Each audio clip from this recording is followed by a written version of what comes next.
السلام علیکم دوستو، کیسے ہیں آپ سب؟ میں زبینہ فیاض ایک بار پھر آپ کے ساتھ تو میں شروع کر رہی ہوں کتاب غم نہ کرے، جس کے رائٹر ہے ڈاکٹر آئز القرنی اور جس کا ترجمہ کیا ہے قطریف شہباز ندوی صاحب نے۔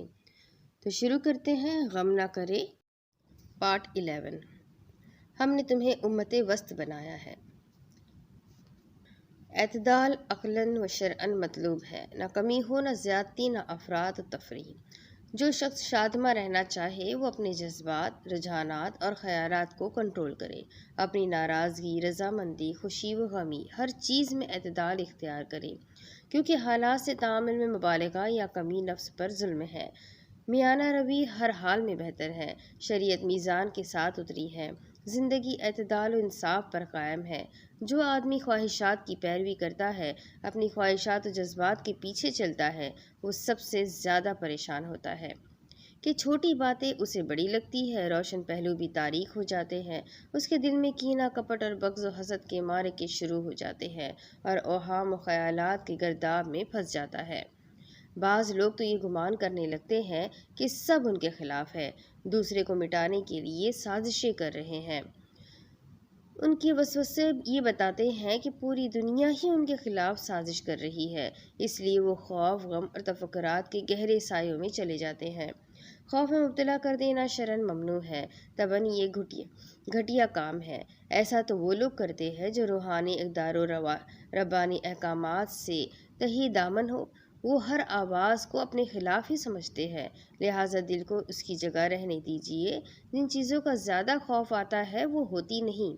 آپ جس چیز کے واقع ہونے سے ڈر رہے ہیں، اس کی بدترین صورت کا احتمال ذہن میں لائیے، پھر اس کے قبول کرنے پر ذہن کو آمادہ کیجیے۔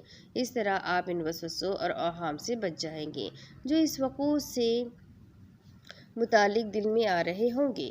لہٰذا میرے عقل مند سمجھدار بھائی، ہر چیز کو اس کے برابر رکھیے، بات کا بتنگڑ نہ بنائیے، بلکہ اعتدال ملحوظ رکھیے۔ ادھر ادھر نہ بھاگیے، اوہام اور سراب کے پیچھے نہ دوڑیے۔ محبت و نفرت کے سلسلے میں حدیث میں بیان کردہ میزان سامنے رکھیے۔ اپنے محبوب کو تھوڑا چاہو، ہو سکتا ہے کبھی وہ تمہارا مبغوض بن جائے، اور جس سے نفرت ہے اس سے کم نفرت کرو، ہو سکتا ہے وہ محبوب ہو جائے۔ ہو سکتا ہے کہ اللہ تعالیٰ اور تمہارے دشمن کے مابین مودت تو وہ دوستی پیدا کر دے۔ اللہ ہر چیز پر قادر ہے، وہ غفور الرحیم ہے۔ سمجھ لیجیے کہ اکثر خدشوں، اندیشوں اور افواہوں کی کوئی حقیقت نہیں ہوا کرتی۔ رنج و الم نہ شرعاً مطلوب ہے، نہ اصلاً مقصود۔ رنج و الم سے اللہ تعالیٰ نے منع کیا ہے، فرمایا ہے نہ کمزور بنو، نہ غم کرو۔ متعدد جگہ یہ کہا گیا ہے ان پر افسوس نہ کیجیے، غم نہ کرے، اللہ ہمارے ساتھ ہے۔ ایک جگہ کہا گیا ہے نہ ان پر خوف ہوگا، نہ وہ غم کریں گے۔ حزن کیا ہے؟ طلب کے شعلے کا ٹھنڈا پڑنا، ہمت میں فتور پیدا کرنا، حرارت کم ہو جانا۔ یہ ایسا بخار ہے جو زندگی کو شل کر دیتا ہے۔ اس کا راز کیا ہے؟ حزن ایک اچھی علامت نہیں ہے، نہ اس میں دل کی مصلحت ہے۔ شیطان کو یہ بہت پسند ہے کہ بندے کو غمگین کر کے اسے راستے سے روک دے اور منحرف کر دے، جیسا کہ فرمایا بری سرگوشی شیطان کی طرف سے ہے تاکہ اہل ایمان غمگین ہو جائے۔ نبی کریم صلی اللہ علیہ وسلم نے اس بات سے منع کیا ہے کہ 3 لوگوں میں 2 تیسرے کو چھوڑ کر سرگوشیاں کرنے لگے، کیونکہ اس سے اس کو رنج ہوگا۔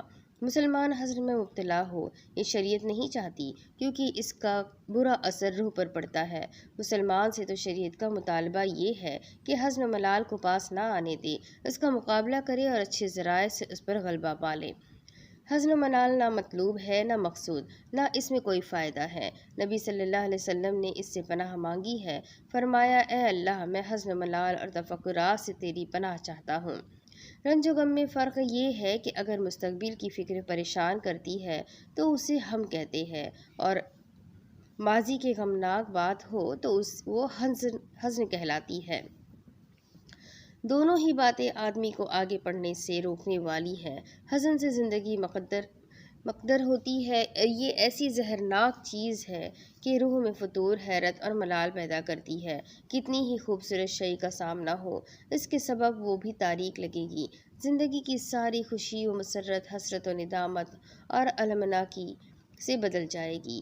ہاں، اگر حزن و ملال لاحق ہی ہو جائے، جیسا کہ انسانی فطرت کا تقاضا ہے، تو اسے دعاؤں سے اور مناسب ذرائع کے استعمال سے دور کرنے کی کوشش کرنی چاہیے۔ اس کے لاحق ہو جانے پر بندے کو ثواب ملے گا، کیونکہ فطری چیز ہے، اور اس کی دلیل یہ ہے کہ جنتی جنت میں داخلے کے وقت کہیں گے کہ الحمدللہ الذی اذھب عنا الحزن۔ اس سے یہ ظاہر ہوتا ہے کہ دنیا میں ان کو حزن لاحق ہوا کرتا تھا، جیسا کہ اکثر ایسے مصائب آتے ہیں جن پر آدمی کا اختیار نہیں ہوتا۔ البتہ یہ سوال اٹھتا ہے کہ آیات و احادیث میں تو حزن کی تعریف کی گئی ہے، مثلاً قرآن میں آیا ہے، اور نہ ان پر کوئی حرج ہے جو جنگ میں جانے کے لیے آپ کے پاس آئے، مگر سواری نہ ہونے کی وجہ سے آپ نے ان سے معذرت کی، تو وہ حزن و ملال کے مارے آنکھوں میں آنسو لیے واپس ہو گئے۔ تو بات یہ ہے کہ یہاں نفس حزن کی تعریف نہیں، بلکہ حزن کی یہ کیفیت ان مومنین کی قوت ایمان پر دلیل تھی، اس پر ان کی تعریف کی گئی، اور منافقین پر تعریض ہے، جنہوں نے مومنین کے واپس ہونے پر بغلیں بجائی تھی۔ لہذا حزن محمود وہ ہوا جو کسی عبادت اور اطاعت کے کام کے فوت ہونے یا کسی گناہ میں پڑ جانے کے سبب ہو، کیونکہ اس صورت میں بندے کا اپنے گناہ اور خطا کاری پر حزن اس کی دلیل ہے کہ وہ زندہ ہے، اسے ہدایت کی توفیق مل سکتی ہے۔ ایک حدیث میں یہ ہے، ما یصیب المؤمن من ہم ولا نصب ولا حزن الا کفر اللہ بہا من خطایا، یعنی مومن کو جو بھی تفکر، رنج اور غم پہنچتا ہے، اس کے بدلے اللہ اس کے گناہ معاف فرمائے گا۔ تو اس کا مطلب یہ ہے کہ حزن ایک مصیبت ہے، بندے نے اس پر صبر کیا، لہٰذا وہ گناہوں کا کفارہ بن جائے گا، لیکن اس کا مطلب یہ نہیں کہ حزن کوئی اچھی صفت ہے جسے حاصل کرنا چاہیے۔ لہٰذا بندہ نہ حزن کی طلب و دعا کرے، نہ اسے عبادت خیال کرے، نہ یہ سمجھے کہ شارع نے اس پر ابھارا ہے، اس کا حکم دیا ہے، یا اس کو اچھا سمجھا ہے، یا عبادت قرار دیا ہے۔ اگر ایسا ہوتا تو نبی کریم اپنی زندگی حزن و غم میں مبتلا ہو کر گزار دیتے، حالانکہ آپ شرح صدر کے ساتھ خندہ جبی، فرحہ و شادہ رہتے تھے۔ رہی یہ بات کہ ہند بن ابی حالہ کی حدیث میں آتا ہے کہ آپ متواصل الحزان تھے، تو یہ حدیث صحیح نہیں، اس کی اسناد میں مجہول راوی ہے، اور یہ نبی صلی اللہ علیہ وسلم کی صفت کے بھی خلاف ہے۔ آپ متواصل الحزان کیسے ہو سکتے تھے، جبکہ اللہ نے آپ کو دنیا کی تفکرات اور اس کے اسباب سے محفوظ رکھا تھا، کفار پر غم کرنے سے منع کیا تھا، آپ کی نئے پرانے خطائیں معاف فرما دی تھی، پھر آپ کو غم کیسے اور کیوں ہوتا، کس راستے سے آپ کے دل تک پہنچتا، جبکہ دل ذکر سے معمور رہتا تھا، استقامت سے پر اور ہدایت ربانی سے سرشار تھا۔ آپ صلی اللہ علیہ وسلم کو اللہ کے وعدے پر اطمینان تھا، اس کے احکام و افعال پر راضی تھے۔ آپ صلی اللہ علیہ وسلم ہمیشہ خوش رہتے، مسکراتے رہتے، جیسا کہ آپ کے شمائل میں آتا ہے۔ الزہوق القتال۔ جو شخص بھی سیرت نبوی کو غور سے پڑھے گا، اسے معلوم ہوگا کہ آپ باطل کو ختم کرنے، قلق و اضطراب اور تفکرات، رنج و فکر وغیرہ کو ختم کرنے کے لیے آئے تھے۔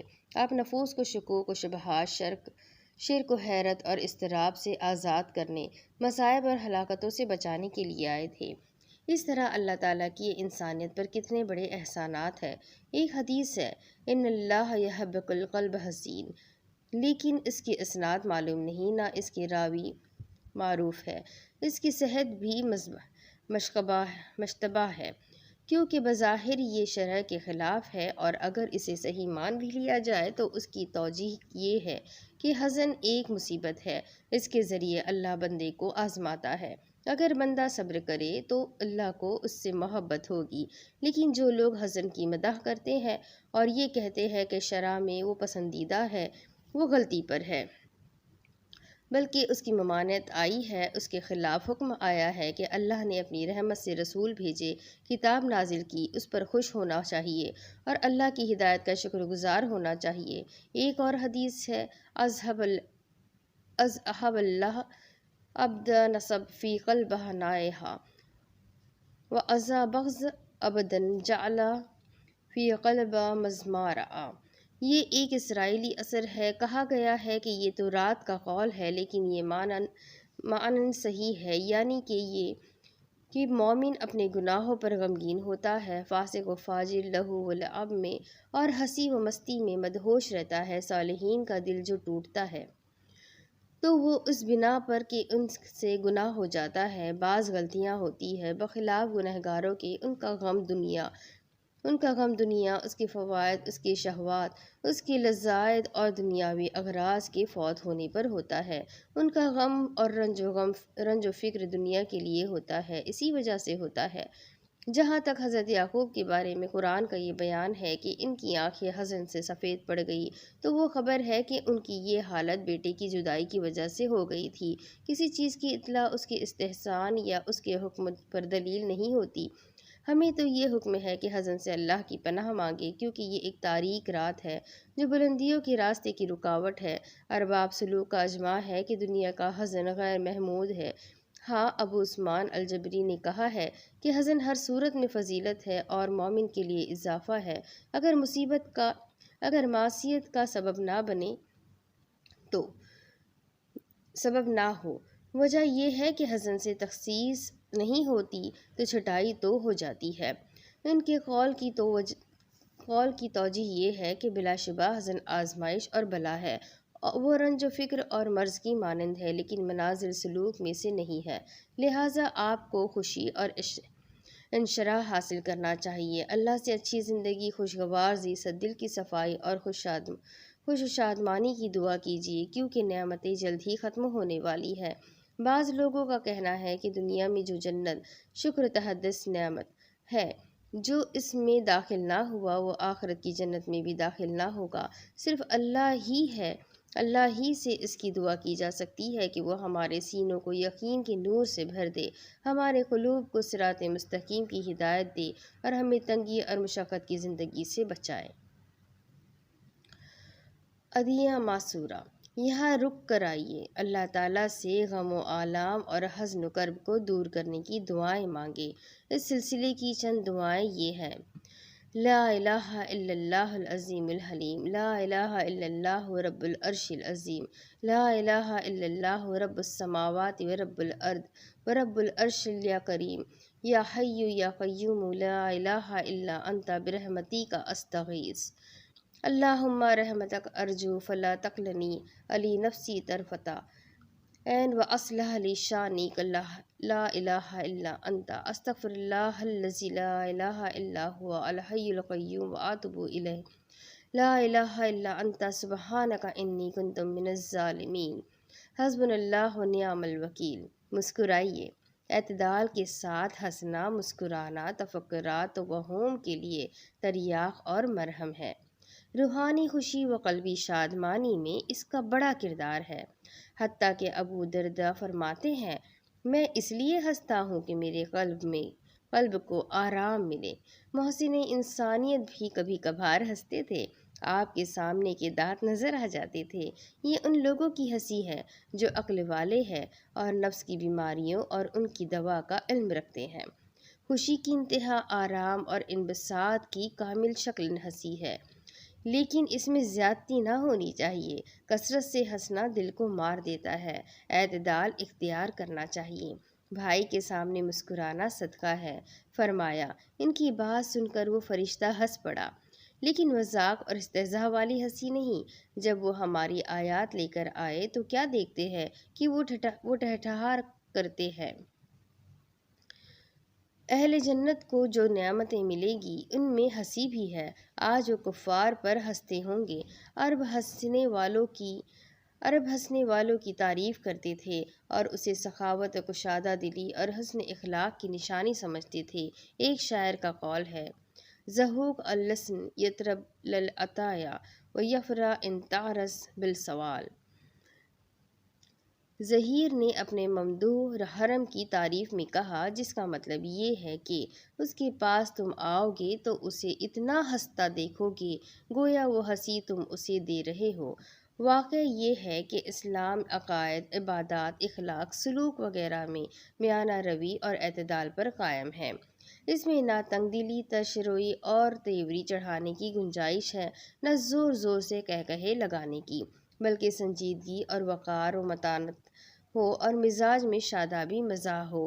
ابو تمام اپنے ممدوح کی تعریف یوں کرتا ہے: میں ابو علی پر فدا ہوں کہ وہ امیدوار کے لیے صبح کا پیغمبر ستارہ ہے، خوش مزاج ہے، سنجیدگی اختیار کرتا ہے، کبھی کبھار ہزل گوئی بھی کرتا ہے، لیکن ہزل اس کا وتیرہ نہیں۔ چہرہ سکیڑتا اور ترشروئی اس بات کی علامت ہے کہ مزاج میں صفائی نہیں، دل میں تنگی ہے، جوشیلا پن زیادہ ہے۔ فرمایا، پھر اس نے منہ بنایا اور ترشی اختیار کر لی۔ ان کے چہرے تکبر کے مارے ترش پڑے ہیں، گویا کہ آگ بھری ہے۔ وہ ایسے لوگ نہیں کہ جن سے تم ملو تو وہ ایسے ستارے لگے جن کی روشنی میں لوگ سفر کرتے ہیں۔ احمد امین نے فیض الخاطر میں لکھا ہے: ہنسی خوشی رہنے والے صرف اپنے لیے ہی خوش نصیب نہیں ہوتے، بلکہ وہ اس طرح کام بھی زیادہ کرتے ہیں، زیادہ ذمہ داریاں اٹھاتے ہیں، مصائب و مشکلات کا زیادہ بہتر سامنا کر لیتے ہیں، لوگوں کے لیے زیادہ فائدہ مند اور بڑے بڑے کام کر سکتے ہیں۔ اگر مجھے مال کثیر کے ساتھ اہم منصب اور ہنستے مسکراتے مطمئن نفس کے مابین اختیار دیا جائے تو میں دوسرے کو چنوں گا۔ ترش روئی کے ساتھ مال کا کیا فائدہ؟ تنگ دلی کے ساتھ منصب کا کیا حاصل؟ اگر آدمی ایسا رہتا ہو جیسے ابھی ابھی کسی عزیز کے جنازے سے آیا ہے تو زندگی کے اسباب و متاع اس کے کس کام کے؟ بیوی کی خوبصورتی کا کیا ہوگا اگر وہ خوش مزاج نہ ہوا اور گھر کو دوزخ بنا کر رکھ دے؟ اس سے تو 1000 درجہ وہ بیوی بہتر ہے جو اتنی خوبصورت نہ ہو لیکن اپنے گھر والوں کو خوش رکھے۔ ظاہری اور نمائشی خوش مزاجی مفید نہیں۔ انسان کو مسکرانا چاہیے کیونکہ اس کا پورا ماحول مسکراتا ہے۔ پھول، جنگلات، نہریں، آسمان اور پرندے سب خوشیاں بکھیرتے ہیں۔ اپنی فطرت سے انسان بھی خوش طبع ہے۔ کبھی کبھار جو انانیت، طمع اور شرارت سے لاحق ہوتے ہیں اس سے وہ ترش رو ہو جاتا ہے اور فطرت سے دور ہو جاتا ہے۔ جو ترش رو ہوگا وہ جمال کا ادراک نہیں کر سکتا۔ جس کا دل میلا ہو اسے حقیقت دکھائی نہیں دے گی، کیونکہ ہر انسان دنیا کو اپنے خیال، عمل اور محرکات کے چشمے سے دیکھتا ہے۔ اگر عمل اچھا ہوگا، محرکات صحیح ہوں گے، فکر پاکیزہ ہوگی تو اس کا آئینہ دل بھی صاف ستھرا ہوگا، لہٰذا دنیا اسے اچھی اور خوبصورت نظر آئے گی۔ اگر آئینہ ہی میلا ہو، اس کا شیشہ کالا پڑ جائے تو ہر چیز کالی اور میلی دکھائی دے گی۔ بعض آدمی ہوتے ہی ایسے ہیں جو ہر چیز کو بدبختی میں بدل دے، بعض ایسے ہوتے ہیں جو ہر چیز کو خوشگوار بنا دے۔ گھر میں عورت اگر ہر چیز کو بری نظر سے ہی دیکھے، کوئی برتن ٹوٹ گیا، کسی وقت کھانے میں نمک تیز ہو گیا، کمرے میں کاغذ کا کوئی ٹکڑا نکل آیا اور وہ لگے شور مچانے، برا بھلا کہنے اور گالیاں دینے، گھر کے ہر فرد کو کاٹنے کو دوڑے، تو ظاہر ہے کہ ایسا گھر جہنم بن جائے گا۔ گھر میں آدمی ایسا ہے کہ کوئی بات سن لے تو اس کا برا مفہوم نکالے، کوئی چھوٹی موٹی غلطی ہو گئی، کوئی نقصان پہنچ گیا، فائدے کی امید ہی نہیں ہوا تو اب پوری دنیا ہی مایوس اور تنگ و تاریک ہو گئی، لگا اپنے ارد گرد کے لوگوں کی نظر میں بھی اسے تاریک کرنے۔ پھر کچھ لوگ ایسے ہوئے جنہیں بات کو بڑھا چڑھا کر بیان کرنے، مبالغہ کرنے میں مزہ ملتا ہے، تو وہ رائی کا پربت بنا دیں گے، بیج کا درخت تیار کر دیں گے۔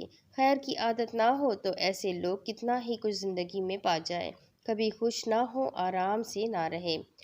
زندگی ایک فن ہے، ایسا فن جسے سیکھا جائے انسان کے لیے زیادہ بہتر یہ ہے کہ اپنی زندگی میں وہ پھولوں، خوشبو اور محبت کے لیے محنت کرے، بجائے اس کے کہ وہ اپنی جیبیں بھرنے یا بینک بیلنس بنانے کے لیے محنت کرے۔ زندگی اگر مال و دولت جمع کرنے میں صرف کی جائے، محبت، جمال اور رحمت کے حصول کی کوئی جدوجہد نہ کی جائے تو اس زندگی کے معنی ہی کیا ہے؟ بہت سے لوگ زندگی کی خوشیوں کے لیے اپنی آنکھیں کھولتے ہی نہیں، انہیں بس درہم و دینار دکھائی دیتے ہیں۔ وہ خوشبودار باغ، خوبصورت پھولوں، ابلتے چشموں، چہچہاتے پرندوں پر گزرتے ہیں لیکن ان کی طرف رخ نہیں کرتے۔ ان کی ساری توجہ آنے اور جانے والے پیسے کی طرف ہوتی ہے۔ ہونا تو یہ چاہیے کہ روپیہ پیسہ کو خوشگوار زندگی کا وسیلہ ہونا چاہیے، لیکن لوگوں نے معاملہ الٹ دیا ہے اور درہم و دینار کی وجہ سے خوشگوار زندگی کو بیچ دیا۔ آنکھیں ہمیں اس لیے دی گئی ہے کہ ہم جمال کائنات سے شاد کام ہوں، لیکن ہم صرف روپیہ پیسہ ہی دیکھتے ہیں۔ اب اس کے آگے کی کتاب میں آپ کو اگلی قسط میں پڑھ کے سناؤں گی کہ آگے کیا ہوگا۔ بہت پیاری باتیں ہیں، بہت سمجھداری کی باتیں ہیں کہ انسان کو زندگی میں کیسے رہنا چاہیے، کس طرح خوش رہنا چاہیے، کس طرح سے غموں کا سامنا کرنا چاہیے۔ امید کرتی ہوں آپ لوگ بھی اس کتاب سے بہت کچھ سیکھ رہے ہوں گے میرے ساتھ ساتھ۔ تو میرے ساتھ بنے رہیں، چینل کو سبسکرائب ضرور کر لیں، بیل آئیکن کو ضرور دبا دیں اور اس کتاب کو اپنے پیاروں کے ساتھ، اپنے رشتہ داروں، اپنے دوستوں کے ساتھ شیئر کرنا بالکل بھی نہ بھولیں۔ تو ملتے ہیں اگلے ویڈیو میں، تب تک کے لیے اپنا خوب سارا خیال رکھیے گا، دعاؤں میں یاد رکھیے گا۔ اللہ حافظ۔